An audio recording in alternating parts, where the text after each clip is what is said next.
As August begins, Saints camp is in full swing. Why the team says leadership in the locker room is so important this season. Plus, which players have made great impressions through the first 4 days of camp, and which players could become a concern. And 3 suspended Tigers are reinstated to the team. Now the battle is on for who will start at quarterback for LSU. This is the last word on sports. 4th Down on 4 starts now. The Saints are looking to redeem themselves after a 7-9 season where the franchise missed the playoffs for only the second time since 2009. Welcome to 4th Down on 4. I'm Leslie Spoon. Well, it's still early. Training camp runs through the end of August, but already you can tell there's a new culture brewing with the black and gold. Doug Mouton quarterbacks our coverage from West Virginia. Day one, we got a little rain. Since then, the conditions here at the Greenbrier have been perfect for football. Now, I know it's only 4 days in. You don't want to read too much into anything, but already several guys are showing that they have raised their game. We'll have more on that in a minute. But first, locker room leadership. The Saints must find it. Lions Yellen reports. It's fitting rain welcomed the Saints when they arrived in West Virginia on Tuesday, and then pelted their first practice on Thursday, because perhaps no team in the NFL wants to wash away the stench of last season's failures more than the black and gold. I just thought last year there were a lot of things we didn't do well, and it wasn't just one side of the ball or the other. As a team, our team football, you know, I've said this now, this will be the 20th time, you know, we were that team. Know what we went through last year, know what our mindset's been this offseason. Feel like we've made a lot of progress, and now it's time to really work, really fine-tune, really sharpen, and you know, start to have fun again. Because last season was anything but. The Saints readily admit they strayed from what made them so successful in the past.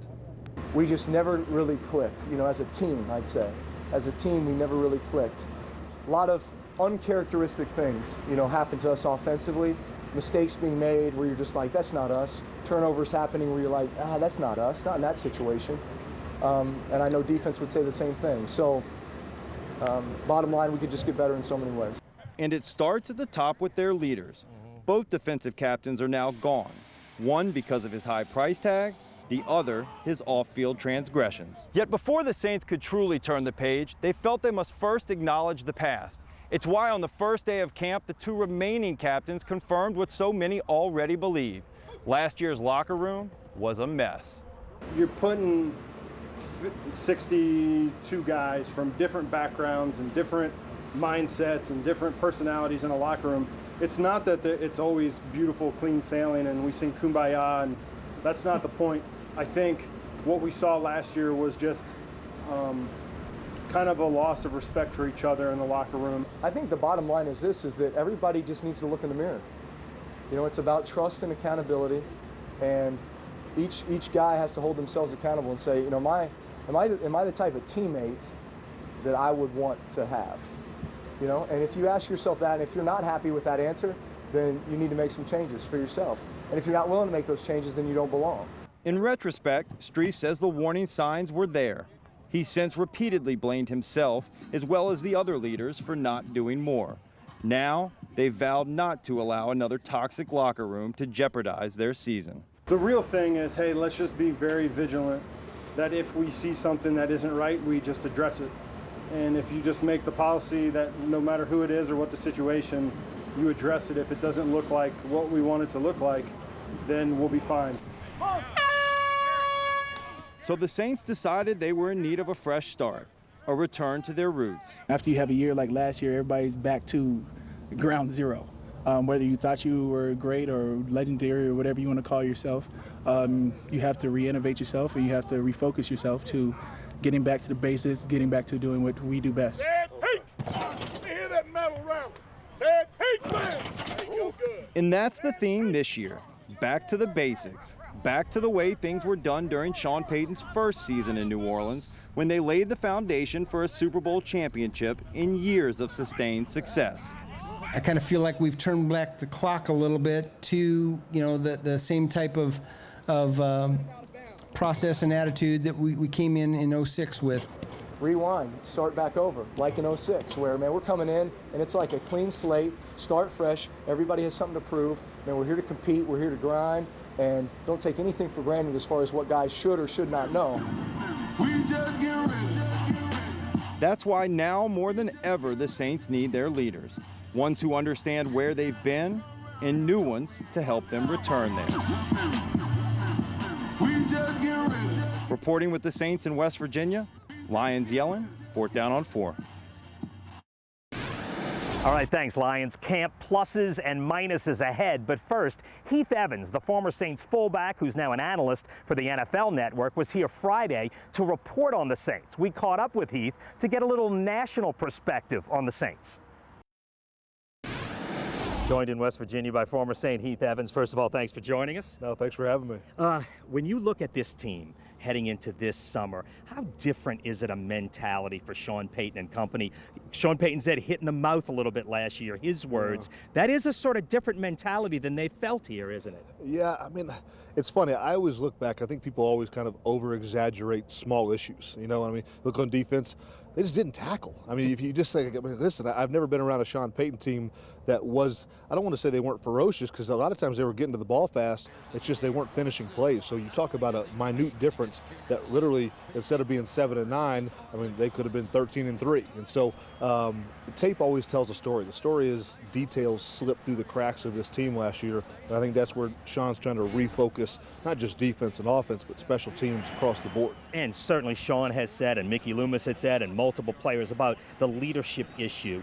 You've been around a lot of NFL locker rooms. How fixable is that? You saw enough turnover where it seems like it should be fixable. Agreed? Yeah, I mean, you talk about the guys that walked out of this locker room before the 2014 season. It's just, you start going through the list of the Vilma, and I mean, you can't replace a Will Smith overnight. You know, you can replace talent sometimes, but I think the integrity and the discipline and even a mindset that comes to a team on a given Sunday because of one player, and I think Sean said there was like 6 different guys that walked out of this locker room.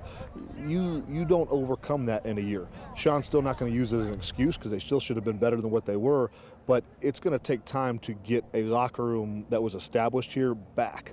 I think they've seen the issues. They know how to correct them. Now it's just up to the players to go get it done. Looking at this year's team now, what they have on the field now, to me, one thing that strikes me, this is right up your alley, this looks like a team that should be able to run the football effectively. Agreed? Yeah, and listen, I was the one idiot, or what I was called, that loved the Max Unger trade. I mean, listen, I was here when Jimmy was brought in, and I mean, listen, we know who Jimmy Graham is, but when you start thinking about the ins and outs, about what wins in our business, we've seen Seattle, you know, really dominate for years, the last couple years, and Max was a big part of that. So what the Saints brought in, and yes, they lost a big piece, but I think it goes more back to in 09 when this team was at its absolute best, you know, center, guard, and guard. And that's not removing Stinchcomb but tackle out of the equation. But, you know, in that middle, they were a bunch of studs. And so you try to get that piece back, run the ball, protect number 9. And, you know, center and guards, if they handle their business, 9 is unstoppable. And then that's the key to this team's success. When you look at this team from the outside and you have to take sort of a league-wide view, how does this team stack right now the way you see it? When you look at the division, they certainly can play in this division, but how do you see the Saints this year? Well, I look at it and say, hey, they had a bad year last year, but that's the last thing that's in my mouth, and that's the last thing I've seen. And so the taste of the team that I saw last year, I want to see if they come out and show me what I used to believe about the Saints, because I know what they're capable of, and I know who number 9 is, and I know what Sean Payton teaches, and I've played against a Rob Ryan defense enough to know that, man, it's a headache to play against, but these players ultimately have to go out and put it in place. Sean took the humble pie last year and says, I didn't coach well enough, and maybe so. There's things he'd want to do different, but very rarely in this league does it come down to coaching mistakes on Sundays. It's normally player-driven mistakes that lead to wins and losses, and that was the issue. So where do they stack up? Ability-wise, they should be near the top. With number 9, you've got a chance to win every game and really embarrass people every week. So we'll see is the answer to your question. We'll see. The Saints do have something to prove. Heath Evans, terrific job. Doug Bouton, Eyewitness Sports. Coming up, the Saints have several new faces who are earning high marks from coaches and players alike. We'll tell you who's shining on the field thus far, but also which players could be a concern for the team. And later, after Anthony Jennings' suspension, Brandon Harris held the keys to the LSU offense. But now that Jennings is back, is Harris still the front runner for the starting quarterback job?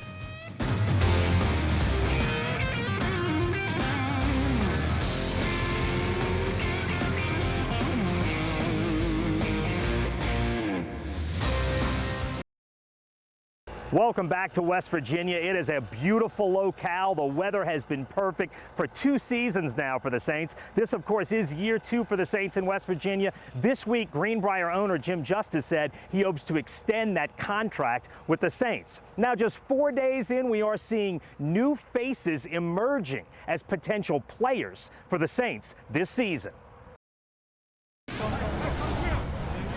What was the Saints' biggest weakness last year now doesn't look like it. In the first 4 days of practice, nobody has been more vocal or more energetic than Keenan Lewis. And free agent signee Brandon Browner has been one of the early stars of camp at the other corner.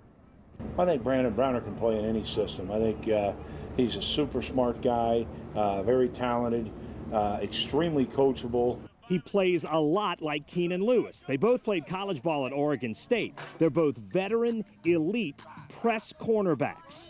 That's what suits me, you know, being up close to the line of scrimmage. You know, I'm a bigger guy, not as quick and as subtle as some of these other guys. So, you know, man-to-man suits my abilities. And if Browner and Lewis play like the Saints expect them to play, the biggest beneficiary might be Kenny Vaccaro. We'd like to be able to move a safety down in the run front, and if you're playing pretty good one-on-one defense outside, obviously it allows you to be more flexible that way. And if you're not, then you end up giving up big plays, or you end up having to play with the safety over the top. So those are 2 guys with experience, but they have size, they have length, and you know, they're kind of suited for what we're trying to do. Another early star of camp has been New Orleans native Delvin Breaux, who right now appears to have the inside track to be the Saints' number 3 corner. Well, he's been a pleasant surprise. I think Delvin Breaux is a good football player. He continues to work hard. He's very committed to trying to be the best that he can be. And I think anytime you got a guy with talent that's committed to working, he's got a chance to be a good player. Also on defense, Akeem Hicks is off to a good start in West Virginia, and Stephon Anthony looks like a rookie who's got a shot to be special. Of course, with Junior Gillette gone, the Saints' major question mark on defense is finding a pass rush. On offense, the early star is a budding superstar in left tackle Teron Armstead. He's a player, I'm not going to use the word underrated, but man, I'm telling you what, he's athletic, he's smart, and I think his skill set for that position is outstanding. And new center Max Unger looks like a solid addition so far. The offensive question with Jimmy Graham and Kenny Stills gone, finding weapons. And this guy is playing his way into the conversation. Second-year wideout Brandon Coleman, who's drawing favorable comparisons to Marcus Colston. Since I got here from day one, Colston and I have been talking about things on and off the field, and I'm grateful for that. And, you know, it's little things like if I come off after a play, I will come and seek his guidance and what he would have done in situations, and we'll talk about plays like that. Coleman is one of the early camp surprises, and the mood is definitely upbeat. But this team was 7-9 last year, and nobody understands the disappointment that brought to New Orleans better than Keenan Lewis.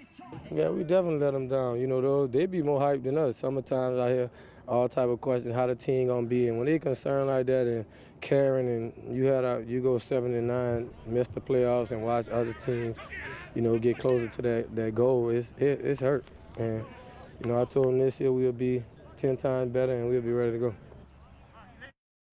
And nobody says it better than Keenan Lewis, and he means it. All right, back with Lions Yellen. We've talked about some of the surprises, pleasant surprises, Teron Armstead, Brandon Coleman. Give me some of your biggest concerns. Who do you start with? I think it's got to be Haloi Kikaha, the rookie outside linebacker. We expected big things out of him, and with Junior Gillette moving on, he needs to be a guy that can contribute in the pass rush. But so far, Teron Armstead got the best of him today. Sean Payton even said he expected that with the big offensive tackle, but he doesn't seem to have a big repertoire of moves right there. He seems a bit out of control when he's rushing the quarterback. So, you know, it's early yet. We'll have to see how he develops, but so far, he's not quite there. Yeah, and the Saints, though, do need to find a pass rusher. It is a big weight on the shoulders of a second-round draft pick. My biggest concern is Jarris Byrd. He's a guy that was hurt in training camp last year. The Saints kept saying, we're going to get him on the field. He's a veteran. Don't worry about it. He's not on the field with his team right now. The Saints have gotten great performance out of Jarris Byrd for exactly 1 day, and that was last year at training camp in Mandeville. The Saints need that guy to play for them this season, to dominate the way he did at that one practice. We haven't seen that guy yet. The Saints need it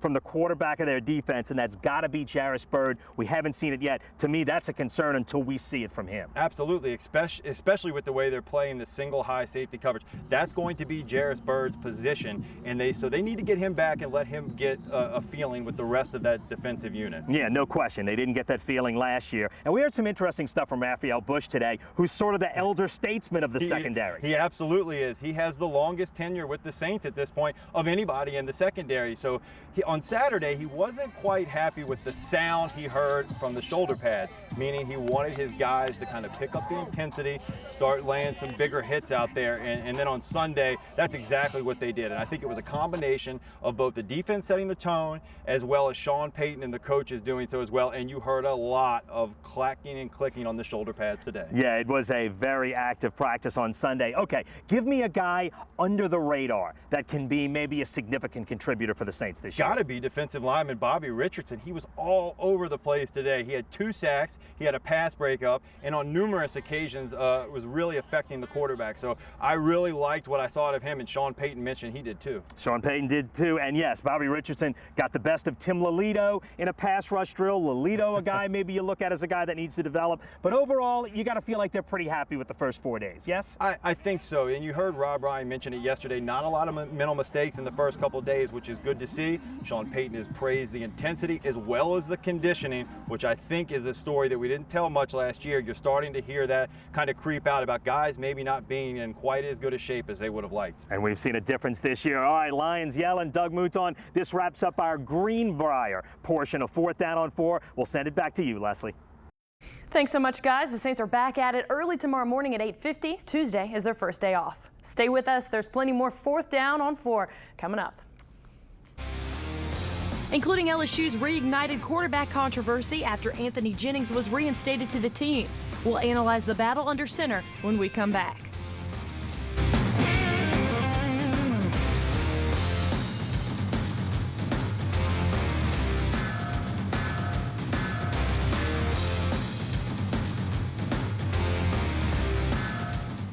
Let the LSU quarterback competition begin again.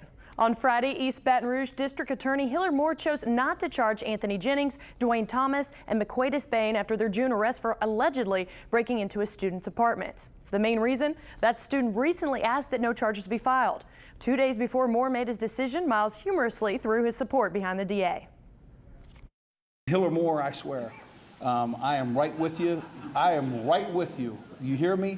I mean, I just happen to know he's back in there somewhere, and as we have always operated, I'm on your schedule. You tell me what you need to tell me, and I will operate accordingly. I promise. Miles kept his promise, and soon after the DA's decision, LSU's head coach reinstated them to the team. That means it'll be Jennings versus Harris round 2 as they battle once again to find out who will be LSU's starting quarterback. Brandon Harris is taking much of the summer snaps, and we also think that Anthony Jennings is, at a point where both of those 2 guys are going to compete, and the best guy is going to be our quarterback, and that's how we're going to operate it. On one hand, you've got junior Anthony Jennings, who's missed out on all team activities since June 18th. The good news for Jennings is that he started all but 1 game last year. The bad news, his completion percentage was less than 50% on the season, and he threw for more than 200 yards just once all year. On the other hand, you've got sophomore Brandon Harris, who's gotten a huge leg up on Jennings by taking all of the offseason starter reps since Jennings was suspended. Harris broke onto the scene against New Mexico State, combining for 5 touchdowns rushing and passing with a completion percentage near 80%. But it was New Mexico State after all, and Harris lost the job after getting his first career start against Auburn. In that game, which LSU lost 41-7, the sophomore looked confused and didn't fully grasp the Tiger playbook. He was benched in favor of Jennings and threw just 1 more pass the rest of the season. So who will it be? It might be up to Brandon Harris. Despite his inexperience, if he's learned his lesson and gotten a better hold of the playbook and has developed some rhythm with his teammates this summer, it could end up being his job to lose. He's got more raw talent than Jennings, but does he have everything else it takes to beat him out? All right, LSU players report to campus for camp this Wednesday with their first practice set for Thursday. Tulane players report Wednesday morning with an afternoon workout later that day, and Southeastern players reported today with their first practice set for Monday night. Stay tuned for more 4th Down on 4. Well, that's going to do it for this edition of 4th Down on 4. Thanks to Doug Mouton, Lyons Yellen, and Adam Ney for their awesome coverage in the Mountain States. And for Danny Rockwell, I'm Leslie Spoon. See you right here, same time next week.